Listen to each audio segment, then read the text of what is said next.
الحمدللہ رب العالمین والصلاة والسلام علی سید المرسلین اما بعد فاعوذ باللہ من الشیطان الرجیم بسم اللہ الرحمن الرحیم الحمدللہ تعالی اللہ رب العزت کی توفیق اور اس کے فضل سے آج ہم اپنی سلسلہ وار گفتگو کو آگے بڑھاتے ہوئے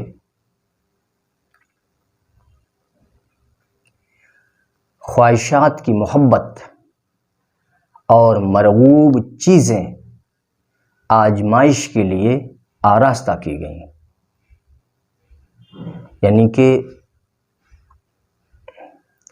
انسان کی جو نفسانی خواہشات ہوتی ہے اور اس کی جو دنیا میں من پسند اور مرغوب محبوب چیزیں جو ہوتی ہیں وہ ہماری آزمائش کے لیے آراستہ کی گئی۔ اللہ تعالیٰ نے ان کو میری آزمائش کے لیے ان کو سجایا، ان کو آراستہ کیا، ان کو زیب اور زینت دی۔ تو اس عنوان کے تحت ہم آج اپنی گفتگو کریں گے۔ اللہ تبارک و تعالیٰ سورہ آل عمران میں ارشاد فرماتا ہے، جس کا مفہوم یہ ہے کہ لوگوں کے لیے نفسانی خواہشات اور ان کی مرغوب چیزوں کی محبت کو خوب آراستہ کر دیا گیا ہے۔ یعنی کہ اللہ تبارک و تعالیٰ نے انسان کی جو دنیاوی چیزیں، جو محبوب چیزیں ہیں، مرغوب چیزیں ہیں، دل کو بہت پسند آنے والی چیزیں ہیں، اور اس کے علاوہ دیگر چیزیں جس سے انسان دنیا میں وابستہ ہے، وہ چیزیں اور دنیا کی تمام چیزیں جن کی طرف انسان راغب ہوتا ہے، ان تمام چیزوں کو اللہ تبارک و تعالیٰ نے خوب آراستہ کیا تاکہ انسان کی اس کے ذریعے سے آزمائش کی جا سکے کہ وہ بندہ دنیا کی ان جو ہے زیب و زینت اور آراستگی والی جو چیزیں ہیں ان کی طرف وہ راغب ہوتا ہے، یا وہ میری طرف راغب ہوتا ہے، یا وہ ان کی محبت میں مبتلا ہو کر ہمیں بھول جاتا ہے اور اپنی آخرت کو بھول جاتا ہے، یا پھر دنیا کو اور دنیا کی جو مرغوب چیزیں ہیں اور جو خواہشات کی جن کو نفس چاہتا ہے، وہ خواہشات کی جو چیزیں ہیں ان کو بندہ چھوڑ دیتا ہے میری خاطر، یا پھر انہی کا ہو کے رہ جاتا ہے وہ۔ تو اس طرح سے بندے کی آزمائش کی جاتی ہے۔ تو اللہ تعالیٰ فرماتا ہے کہ دنیا میں جو چیزیں بندے کو پسند ہیں اور انسان ان سے محبت کرتا ہے اور نفس انسان کا ان چیزوں کو چاہتا ہے، انہیں پسند کرتا ہے، ان سے لذت حاصل کرتا ہے، تو ایسی چیزوں کو اللہ تعالیٰ نے خوب آراستہ کیا، خوب سجایا، اس کو خوب اس کو زیب اور زینت دی، تاکہ اب بندے کی آزمائش جو ہے یہاں سے شروع کر دی گئی اللہ تعالیٰ نے، کہ اب دیکھیں بندہ ادھر جاتا ہے یا پھر میری طرف آتا ہے۔ تو اللہ تعالیٰ فرماتا ہے کہ جو چیزیں ہم نے آراستہ کی ان میں سے اللہ تعالیٰ نے چند کا ذکر بھی فرمایا۔ تو اللہ تعالیٰ فرماتا ہے کہ محبت کو خوب آراستہ کیا گیا، یعنی نفسانی خواہشات اور ان کی مرغوب چیزوں کو خوب آراستہ کر دیا گیا ہے، جن میں جو چیزیں آراستہ کی گئیں اللہ تعالیٰ نے کی ہیں جو دنیا میں، ان میں کیا کیا ہے؟ ان میں عورتیں اور اولاد اور سونے اور چاندی کے جمع کیے ہوئے خزانے،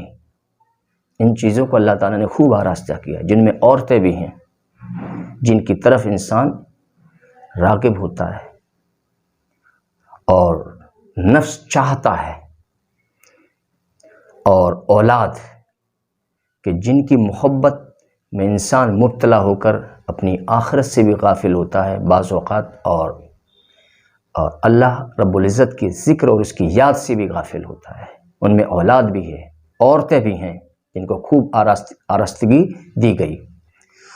اور سونے اور چاندی کے جمع کیے ہوئے خزانے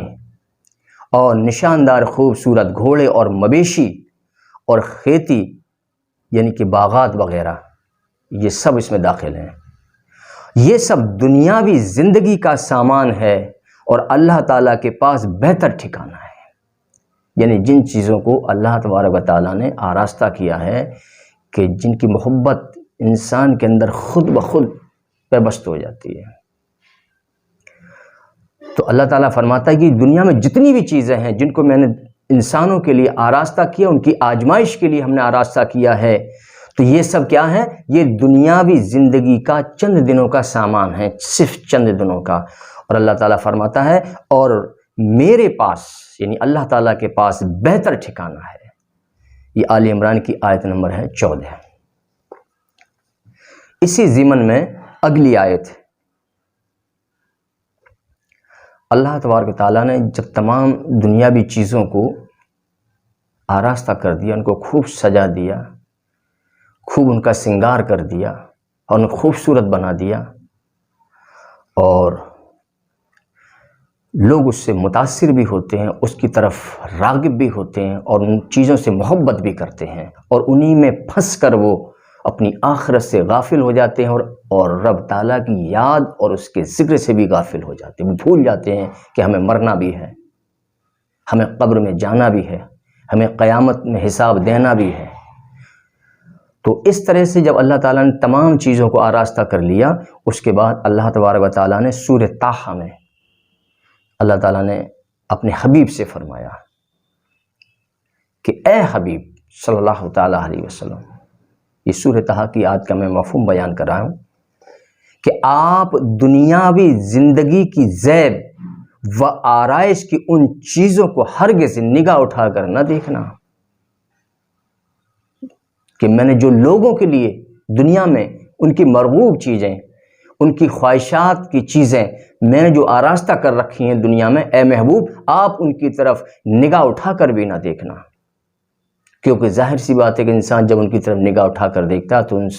ان کی طرف وہ مائل ہوتا ہے، ان کی طرف وہ راغب ہوتا ہے اور ان کی طرف اس کی جو ہے توجہ ہوتی ہے، تو پھر وہ ان کی محبت میں مبتلا ہوتا ہے اور پھر وہ گمراہی کے راستے پر چلا جاتا ہے اور اپنی آخرت خراب کر لیتا ہے اور برباد و تباہ کر لیتا ہے۔ اس لیے اللہ تبارک و تعالیٰ نے اپنے محبوب صلی اللہ علیہ وسلم سے فرمایا اے محبوب آپ دنیاوی زندگی کی زیب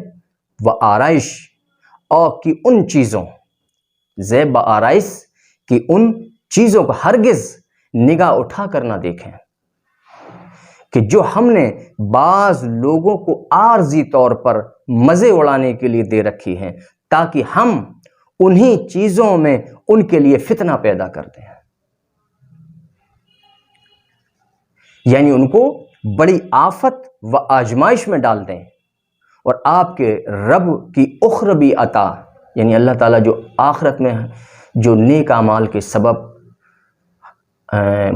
مومنین کو عطا کرنے والا ہے، مومنین اور مومنات کو جو عطا کرنے والا ہے، تو اللہ تعالیٰ فرماتا ہے کہ آپ کے رب کی اخروی عطا بہتر اور ہمیشہ باقی رہنے والی ہے۔ تو ایک بڑی نصیحت آمیز اور عبرتناک یہ نصیحت ہمیں اللہ تعالیٰ فرما رہا ہے کہ اپنے محبوب کے ذریعے سے اللہ تعالیٰ ہمیں بتا رہا ہے، یہ ہمیں نصیحت کر رہا ہے کہ اپنے محبوب سے اس نے کہہ دیا اے محبوب جن چیزوں کو میں نے آراستہ کیا آپ ان کی طرف نگاہ اٹھا کر بھی نہ دیکھیں۔ تو اللہ تبارک و تعالیٰ جب اپنے محبوب سے یہ کلام کر رہا ہے تو کیا ہمارے لیے کیا حکم بنتا ہے کہ ہم بھی ان کی طرف نگاہ اٹھا کر نہ دیکھیں۔ حالانکہ دنیا کی تمام چیزیں مطلقاً حرام نہیں، ان کو دیکھنا مطلقاً ناجائز نہیں، لیکن کیا ہے صرف دائرہ حدود، وہ حدود کیا ہوتے ہیں کہ صرف ہم ان کو اپنی ضرورت کے لیے استعمال کریں، ان سے محبت نہ کریں، دنیا کی کسی بھی خوبصورت سے خوبصورت بہتر سے بہتر چیز سے ہم محبت نہ کریں، کیونکہ جب محبت ہو جاتی ہے تو انسان محبت میں اتنا غافل ہو جاتا ہے، اتنا گمراہ ہو جاتا ہے کہ پھر اسے اس چیز کے سوا کوئی چیز نظر نہیں آتی ہے۔ اس لیے اللہ تعالیٰ نے یہاں جو نصیحت فرمائی ہے وہ یہ ہے کہ ان کی طرف نظر اٹھا کر نہ دیکھیں۔ تو اس سے مراد یہ ہے کہ ان کی طرف ہم راغب نہ ہوں، ان سے محبت نہ کریں، ان کی طرف جو ہے متوجہ نہ ہوں۔ بلکہ ہمیں چاہیے کہ ہم ان چیزوں کی طرف متوجہ ہوں اور ان احکامات پر عمل پیرا ہوں جن کا اللہ اس کے رسول نے ہمیں حکم دیا ہے۔ یہ نہیں کہ ہم نے اگر کوئی خوبصورت عورت دیکھی تو بس اس کو دیکھنا شروع کر دیا اور اس کی طرف دل راغب ہو گیا، تو کیا ہوگا اس سے ہمارا گناہ سرزد ہوگا۔ کیونکہ زنا صرف یہی نہیں کہ جو دو مرد عورت کے دو فریقین میں جو ایک صحبت قائم ہوتی ہے صرف اس کے بعد اس کو زنا کہا جاتا نہیں، بلکہ زنا آنکھ کا بھی زنا ہوتا ہے، زنا کان کا بھی ہوتا ہے، زنا زبان کا بھی ہوتا ہے، بلکہ کسی ایسی چیز سے لذت اٹھانا ہے، کسی ایسی عورت سے، اس کی بات سے، اس کے کلام سے، اس کی کسی چیز سے لذت اٹھانا بھی یہ ہمارے دل کا زنا ہے۔ صرف ہاتھ کا یا جسمی اعضاء کا زنا وہی صرف زنا نہیں بلکہ یہ بھی زنا ہوتے ہیں، ان کو دیکھنا اور ان کے بارے میں یہ چیزیں سننا بھی، کانوں سے سننا بھی، یہ کان کا زنا ہے۔ تو مقصود کہنے کا یہ ہے کہ جب اللہ تبارک و تعالیٰ نے اپنے محبوب سے فرمایا کہ اے محبوب، جن چیزوں کو ہم نے لوگوں کی آزمائش کے لیے آراستہ کیا، آپ ان کی طرف نگاہ اٹھا کر بھی نہ دیکھیں۔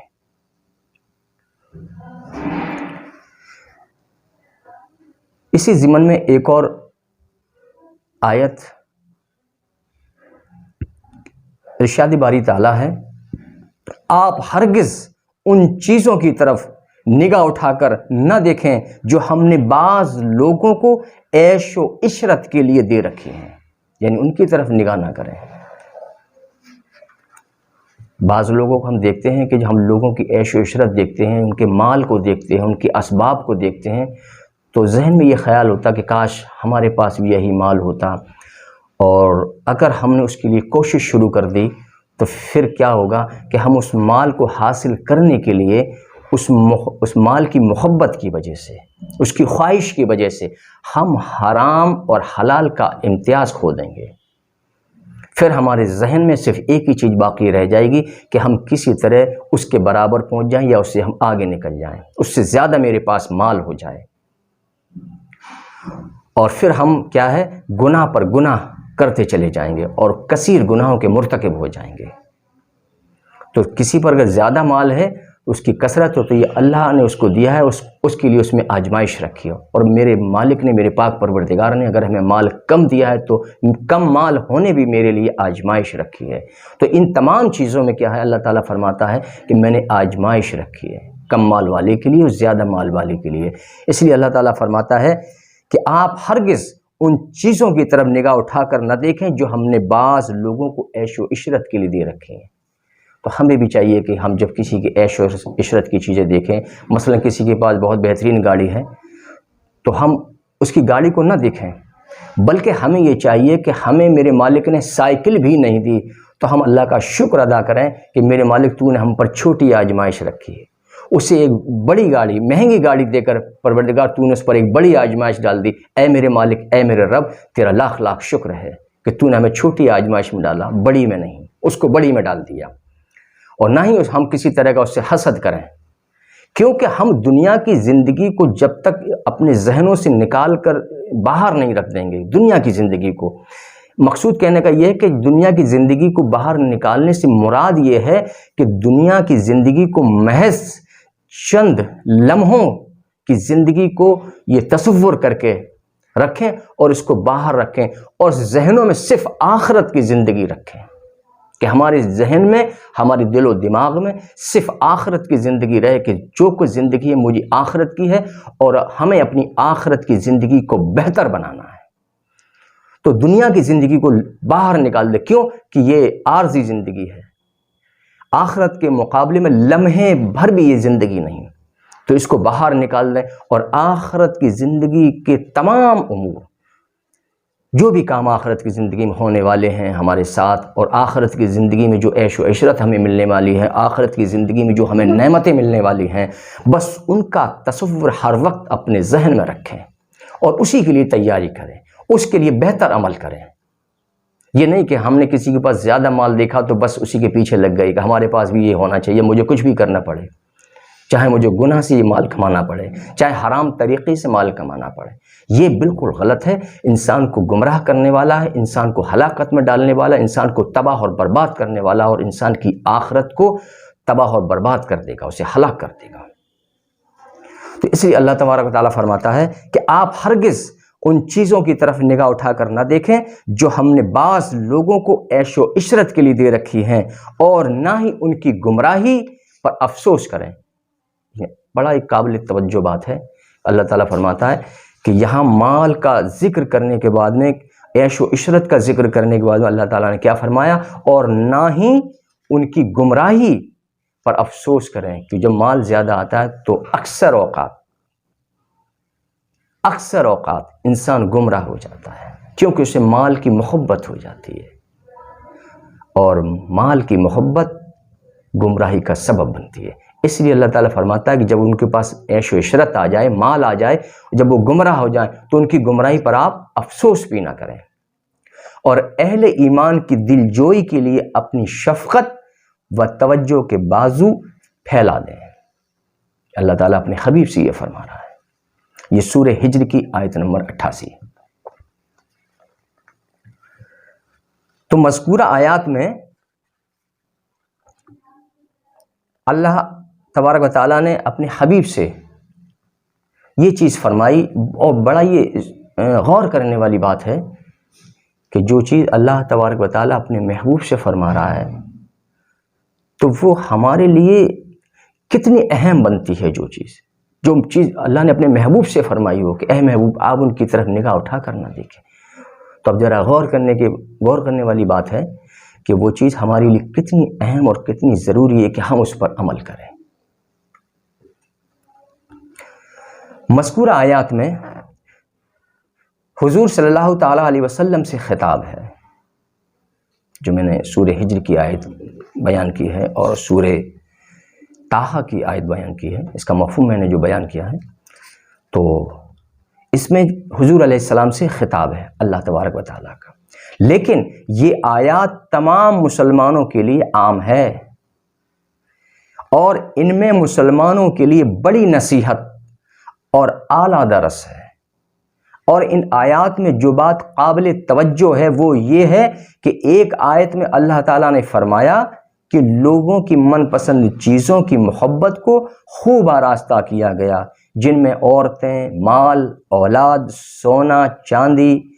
اور باغات، عمدہ سواریاں اور بہترین مکانات۔ اور دوسری آیات میں اللہ تعالیٰ نے فرمایا اے حبیب، جو چیزیں ہم نے دنیا میں لوگوں کے لیے آراستہ کی ہیں آپ ان کی طرف نظر اٹھا کر بھی نہ دیکھیں،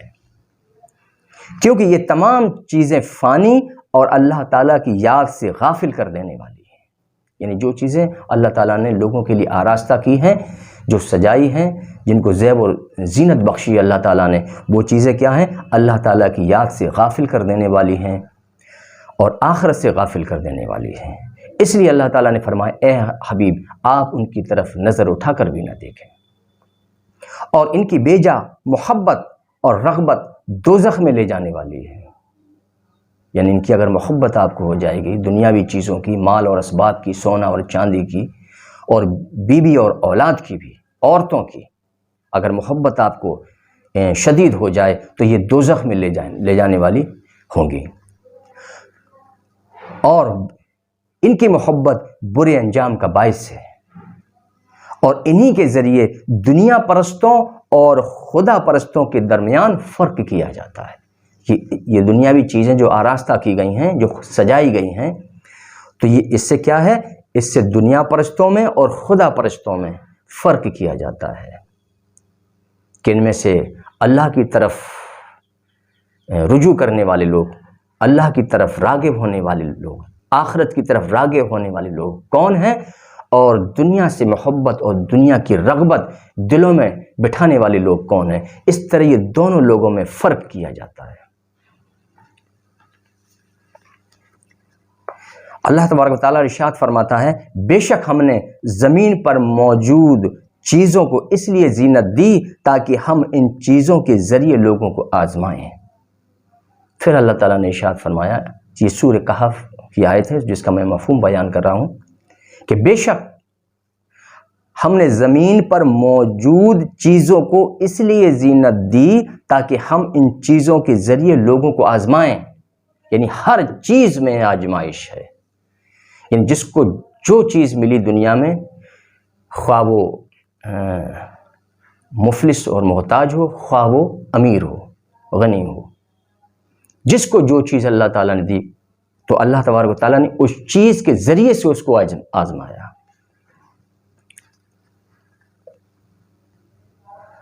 اور اللہ تعالیٰ فرماتا ہے کہ تاکہ ہم ان چیزوں کے ذریعے لوگوں کو آزمائیں کہ ان میں سے عمل کے اعتبار سے کون اچھا ہے. بس یہ دیکھنا ہے. اللہ کا جو مقصد تھا یہ دنیاوی چیزوں کو آراستہ کرنے کا، ان کو سجانے کا، ان کو عمدہ بنانے کا، ان کو خوبصورت بنانے کا، تو اس میں اللہ تعالیٰ کا کیا مقصد تھا کہ بس اللہ تعالیٰ دیکھنا چاہتا تھا کہ دنیا میں مبتلا ہو کر، دنیا کی محبت اور رغبت میں مبتلا ہو کر وہ کیسے عمل کرتا ہے، اور دنیا کو چھوڑ کر اللہ کی طرف راغب ہونے والے لوگ وہ کیسے عمل کرتے ہیں. تو عمل کے اعتبار سے کون اچھا ہے، تو اللہ تبارک و تعالیٰ صرف یہ دیکھنا چاہتا ہے کہ عمل کے اعتبار سے کون اچھا ہے. جس کو مال زیادہ مل جائے یا جس پر دنیا کی محبت کا غلبہ ہو جائے تو اللہ تعالیٰ دیکھتا ہے کہ اب دیکھیں تو کیسے عمل کرتا ہے، کیونکہ تجھ پر دنیا کی محبت کا غلبہ ہو گیا. اب اللہ تعالیٰ دیکھتا ہے کہ اب تو کیسے عمل کرتا ہے، اچھے عمل کرتا ہے یا پھر برے عمل کرتا ہے. پھر اسی کے حساب سے اس کو آخرت میں جزا دی جائے گی، خواہ وہ اجر و ثواب کی شکل میں ہو یا پھر سزا یا عذاب کی شکل میں ہو. اور اللہ تعالیٰ جس کو مال دیتا ہے اور پھر اس کو مال اس سے واپس لے لیتا ہے یا چھین لیتا ہے، یا شروع سے ہی اس پر تنگی اور محتاجی اور مفلسی ڈال دیتا ہے، تو اللہ تعالیٰ اس کو بھی آزماتا ہے کہ دیکھیں میں نے اس سے مال دیا پھر اس سے واپس لے لیا، یا اس کو میں نے شروعات سے ہی اس کو تنگی اور مفلسی میں مبتلا رکھا، اب دیکھیں یہ کیسے عمل کرتا ہے، کیا میرا شکر ادا کرتا ہے، کیا یہ نیک عمل کرتا ہے، کیا یہ برائیوں سے دور رہتا ہے، کیا یہ گناہوں سے اجتناب کرتا ہے، کیا یہ جو ہے برے کاموں کی طرف راغب ہوتا ہے یا پھر یہ میری طرف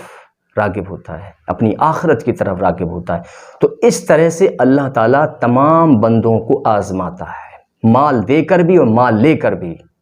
دونوں طرح سے اللہ تعالیٰ جو ہے بندے کی آزمائش کرتا ہے. صرف اللہ تعالیٰ یہ دیکھنا چاہتا ہے کہ میرا کون سا بندہ کیسا عمل کرتا ہے، یعنی عمل کے اعتبار سے بندہ میرا کون سا اچھا ہے. یہ سورہ کہف کی آیت ہے، آیت نمبر 7. دنیا کی زیب بزینت اور اس کی مرغوب چیزیں ایسی ہیں کہ ان کی رغبت میں لوگ گمراہ اور غافل ہو جاتے ہیں، جبکہ دنیا کے سامان کو ایسے کاموں میں لگائیں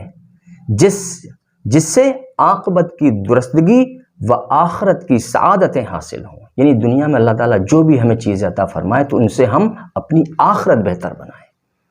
ہر وہ چیز سے. مثلا اللہ تعالیٰ ہمیں مال دے تو اس مال سے اپنی ہم آخرت کو بہتر بنائیں. یعنی مال کو راہ خدا میں خرچ کریں کثرت کے ساتھ، اس کے سارے حقوق ادا کریں، اس کی پوری زکوٰۃ نکالیں. اسی طرح سے اللہ تعالیٰ اگر ہمیں اولاد دے تو اولاد کے ذریعے سے اللہ تعالیٰ اولاد کے ذریعے سے بھی ہم اپنی آخرت بہتر بنائیں اور وہ اپنی اولاد کی بھی آخرت بنائیں. وہ کیسے کہ ہم اپنی اولاد کو نیک کاموں کی طرف راغب کریں، نیکی کے کاموں میں لگائیں، اللہ کے راستے پر لگائیں، اس کی تعلیم و تربیت دینی معاشرے میں کریں، دینی ماحول میں کریں، دینی تعلیم دیں اس کو. تو اس طرح سے ہم اس اولاد کے ذریعے سے بھی اپنی آخرت بہتر بنا سکتے ہیں. اسی طرح سے ہر چیز جو اللہ تعالیٰ نے ہمیں عطا کی ہے تو اس کے ذریعے سے ہم اپنی آخرت کو بہتر بنائیں، دنیا مت بہتر نہ بنائیں، کیونکہ دنیا اگر کتنی بھی آپ بہتر بنا لیں بالآخر چھوڑ کر جانا ہے. کتنی بھی بہتر بنا لیں آپ بالآخر چھوڑ کر جانا، اس لیے وہ چیز بہتر بناؤ جسے چھوڑ کر جانا نہ ہو.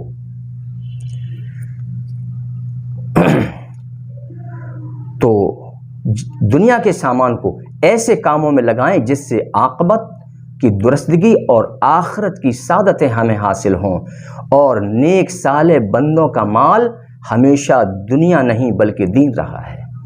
یعنی نیک جو صالح جو مومن بندے ہیں اللہ تبارک و تعالیٰ کے، تو ان کا مال کیا ہے؟ ہمیشہ دنیا نہیں رہا بلکہ دین رہا ہے۔ اور رغبت و محبت اور حرص و طلب کے قابل، تو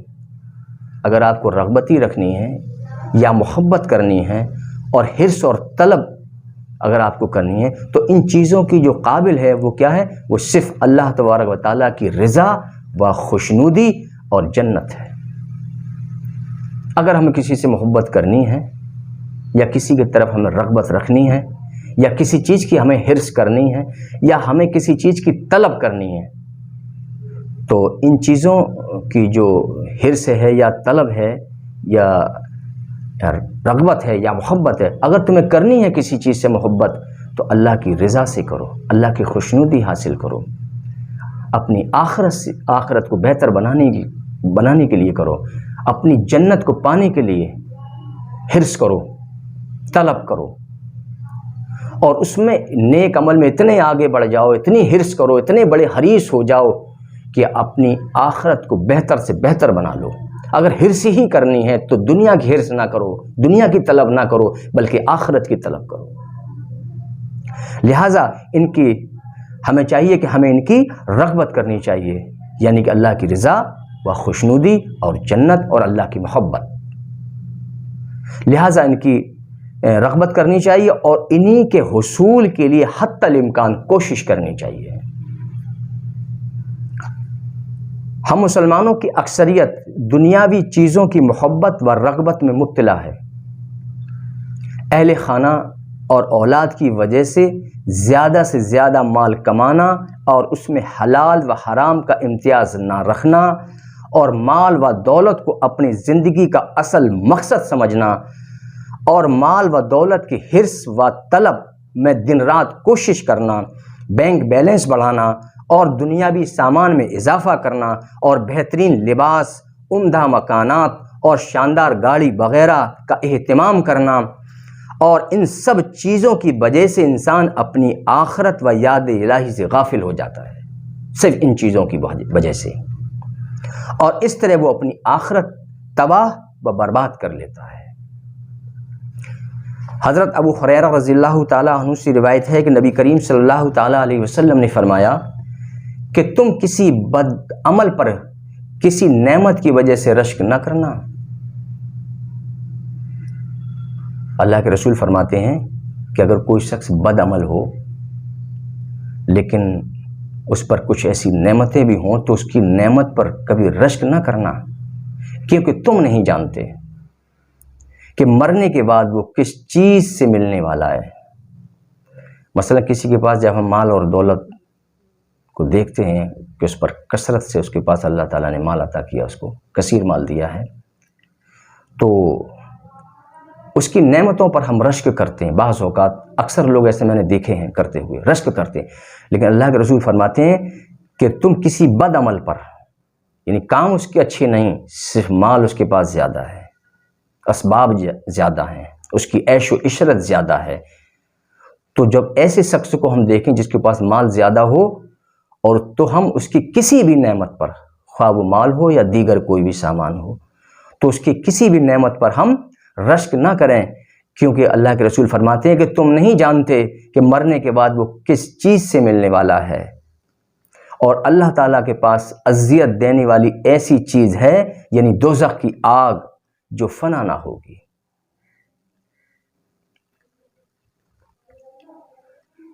دنیا کی خوبصورتی اور آرائش اور حسین و جمیل عورتیں اور مال و سونا چاندی وغیرہ انسان کی آزمائش کے لیے ہیں، اور نافرمان و سرکش لوگ ہی اسے مرغوب نظر سے دیکھتے ہیں۔ یعنی کہ اگر نیک صالح مومن ہے، اگر نیک بندہ ہے، صالح مومن ہے، تو وہ ان چیزوں کو، دنیاوی کوئی بھی چیز ہو تو وہ اس کی دیکھنے کی نظر جو ہے الگ ہوتی ہے، صرف اس کو نافرمان اور سرکش لوگ ہی اسے مرغوب نظر سے دیکھتے ہیں، یعنی انہیں بہت پسند آتی چیز ہے۔ لیکن جو بے شک جو اللہ کے صالح بندے ہیں وہ ان کو مرغوب نظر سے نہیں دیکھتے بلکہ مذموم نظر سے دیکھتے ہیں. یعنی ان کے لیے کہ دنیا ایسی ہے کہ جیسے گویا جیسے حدیث پاک میں ہے کہ ایک مردار کی مانند ہے. جیسے ایک حدیث پاک میں ہے کہ دنیا ذلیل ہے، دنیا حقیر ہے. تو صالح مومن کی دنیا اور دنیاوی چیزوں کی دیکھنے کی نظر یہ ہوتی ہے. ان کے نزدیک دنیا حقیر ہے، دنیا ذلیل ہے، دنیا کمینی ہے، دنیا مردار کی مانند ہے، دنیا بدبودار کی مانند ہے. تو ان کی نظر یہ ہوتی ہے. اور جو نافرمان ہوتے ہیں اللہ تعالیٰ کے اور جو شرکش بندے ہیں اللہ تعالیٰ کے، وہ اس دنیا کو اور دنیاوی چیزوں کو مرغوب نظر سے دیکھتے ہیں، یعنی پسندیدگی نظر سے دیکھتے ہیں، یعنی پسندیدہ نظر سے دیکھتے ہیں، انہیں پسند آتی ہیں یہ چیزیں. تو دونوں کی نظر میں جدا جدا ہوتی ہیں. تو نافرمان و شرکش لوگ ہی اسے مرغوب نظر سے دیکھتے ہیں اور خوش ہوتے ہیں، بہت خوش ہوتے ہیں. جب ان کو یہ چیزیں مل جائیں بہت خوش ہوتے ہیں، پھولے نہیں سماتے. یہ سوچتے ہیں کہ پتہ نہیں جیسے انہیں جنت مل گئی ہو. دنیا بھی کوئی چیز مل جائے وہ جانتے ہیں کہ یہ ایک دن یہ زائل ہو جائے گی، فنا ہو جائے گی، ختم ہو جائے گی، پھر بھی بہت خوش ہوتے ہیں. انہیں یہ لگتا مانو یہ ہمیشہ اب میرے پاس رہے گی، کبھی مجھ سے جو ہے جدا نہ ہوگی. بہت خوش ہوتے ہیں وہ لوگ. اور ان کی طلب باخواہش میں کثرت گناہ میں مبتلا ہو جاتے ہیں. دنیا سے شدید محبت و رغبت رکھنے والے لوگ اس وقت نادم ہوتے ہیں. پہلے تو بہت خوش ہوتے ہیں یہ لوگ، اور ان کی طلب میں، ان چیزوں کی طلب میں اور ان کی خواہش میں کثرت گناہ میں مبتلا ہو جاتے ہیں. اور دنیا سے شدید محبت و رغبت رکھنے والے لوگ اس وقت نادم ہوں گے جب ندامت انہیں کوئی فائدہ نہ دے گی. یعنی جب ان کی روح قبض کر لی جائے گی تب وہ نادم ہوں گے، پریشان ہوں گے اور کہیں گے کاش ہم نے اپنی آخرت کو بہتر بنایا ہوتا. لیکن انہوں نے کیا کہ دنیا کے بدلے میں آخرت کو بیچ ڈالا، خسارے کا سودا کر لیا. اور اسی باب کا ہم اگلا حصہ انشاءاللہ اگلی نشست میں بیان کریں گے. اور اسی کے ساتھ ہی ہم اپنی آج کی اس گفتگو کو ختم کر رہے ہیں. وَمَا عَلَيْنَا إِلَّا الْبَلَاغُ الْمُبِينُ.